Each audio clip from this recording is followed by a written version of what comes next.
Hey everyone, welcome back to the channel, and welcome to the new series I will be doing, which will be criticizing some of the major design decisions in this game, as well as how the devs have communicated with the player base, as well as how they've released certain patches and just anything involving the developers and the community managers and the lack thereof. Um, to be blunt, this series is going to be very, very critical of them. Um, I was debating on how I wanted to frame these videos, whether or not they were going to be suggestions to the developers or to just be straight up criticisms. And I decided that they're going to be criticisms because at this point, I don't think that we're going to be able to convince the developers anymore on some of these issues. They're going to be mostly large issues. Like I'm not gonna criticize the devs on small things like whether or not there should be certain types of guns in the game or something small like that. It's going to be about, in my opinion, major design aspects.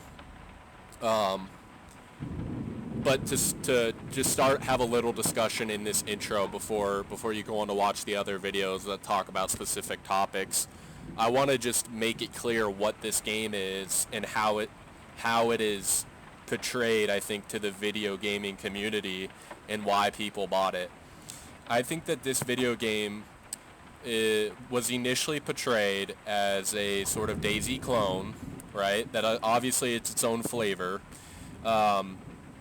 I don't remember when base building was added, but I know base building was in the game when I joined, and I joined a while ago. So for the better part of the game's life cycle, base building has been in the game. So it's kind of like, back before, it was kind of like a DayZ clone that had base building, but base building didn't really serve much use. I think that this game was clearly designed to be a survival loot and shoot type of game like DayZ is. The idea of these games is that you have survival PvE elements while also having PvP elements, because it is there is servers, and that's the most popular mode of play in these types of games, right? And there is loot to be found, right? That's generally the idea behind these games. I mean, Rust, Ark, they all share the same thing, whether or not they're more lenient on the sandbox side or they're not as sandboxy like DayZ. It's not.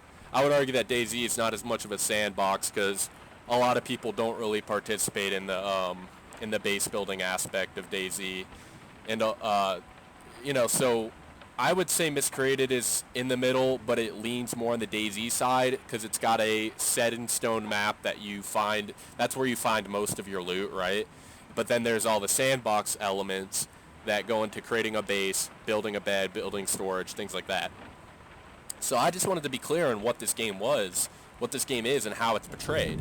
This is the kind of players that the game attracts, right? It's probably attracted Rust players in the past. It's attracted Ark players. It's probably attracted DayZ players, right? At this point in time, though, I will say that this game is like a sandbox, right? It's not a heavy sandbox like Ark, but it is a sandbox. And I want to make this clear because when I go on to make arguments in the future about rating and the balance of it, I want the developers to realize that, whether or not they're making their game for a certain player base, typically when you create an early access game and you get the player base to fund it, you're gonna create an initial genre for the game, and then the players are gonna hopefully get to tell you what kind of design decisions you should make, right? So long as it doesn't change the core genre of the game. And the fact of the matter is that the core genre of this game is a survival multiplayer sandbox with PvP. I know that there are PvE servers. I know that people can make private servers to change things in the way that they want, but those are not arguments as to why you should change it for the core game. Okay, people are always going to play the core servers because that's the first thing you see when you open up the game. People trust the core servers, right? They trust that they won't get banned from them because they pissed off an admin or something, right? The private servers are always going to be the afterthought. So when people are arguing on design decisions to make the game better and more popular to fit the norm of the genre, then they're going to want it for the main game, okay?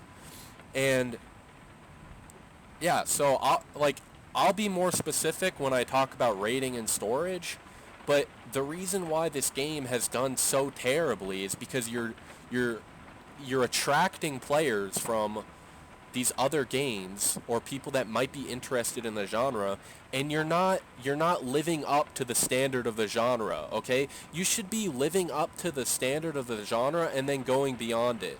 In this case, I would say that the going beyond it part of this game is the world, the map, okay? The immersion. This game does it better than any other game I've seen because Marco has done a great job designing the map and placing assets, okay? Rust is good too, but Rust isn't as good because it's mostly a sandbox and it's randomly generated worlds, right? With this game, it's the map is good for the most part. I think there are some problems with Orca, but I'm not going to get into that. But you got to understand that each game is also going to have its different mechanics and different gameplay type things, right? But there's pretty much no other successful sandbox survival game that doesn't have unlimited storage, balanced base rating, right? Like, the reason why these are popular games is because the developers have thought very carefully about everything they implement into the game, and they try to make sure everything has a use for it, okay? And the base building and the storage and the rating, it's all balanced. In this game, I don't think it's balanced. And when people talk about it, every single time you guys post an update or anything on the Steam forums or on Reddit or on their Discord, when people are constantly talking about storage, base building, clan beds, like, they're trying to tell you something. Okay, they're trying to tell you that this game is not living up to the standard. But yes, I think in general,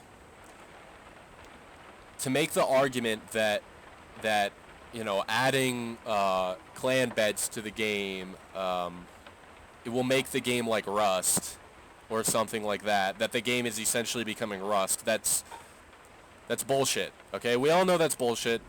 Most of these, like I said, most of these sandbox survival games, they don't have a limit on storage. They don't have a limit on where beds can be and all this kinds of things.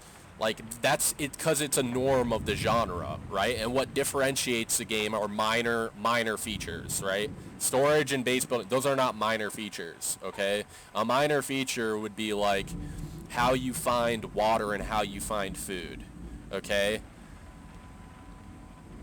And like minor differences would be like the gunplay, and that would all depend on the engine and the physics of the engine. The map would be a minor difference. Like I said, the immersion. One of the strengths that Miscreated has is the immersion. It's got basically the best immersion in any game in the genre right now, in my opinion, right? But it's lacking in like the main part of the genre, right?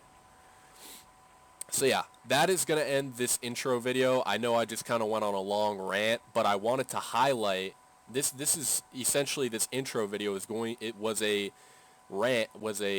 argument, sorry, not it was a rant, but it was also an argument on everything I'm going to propose in the future, right? I wanted to clearly define what this game is and why I'm making the arguments that I will be in the future. Okay? If you are going to argue with anything, you should be arguing with this video, because you are going to try to argue that the developers can make their own game and they can do whatever they want. But I disagree with that because the player base has funded them, okay? And to be honest, I don't understand why the developers wouldn't want to make a successful game, okay?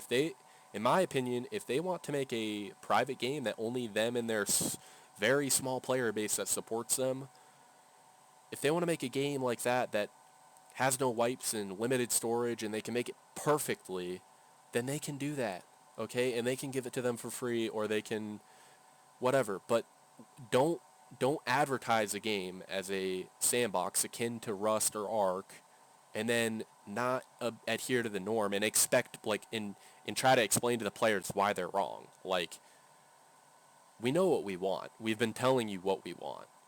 So listen to us, and maybe your game will be successful. Thanks for watching, everyone. Stay tuned for more arguments and more criticisms.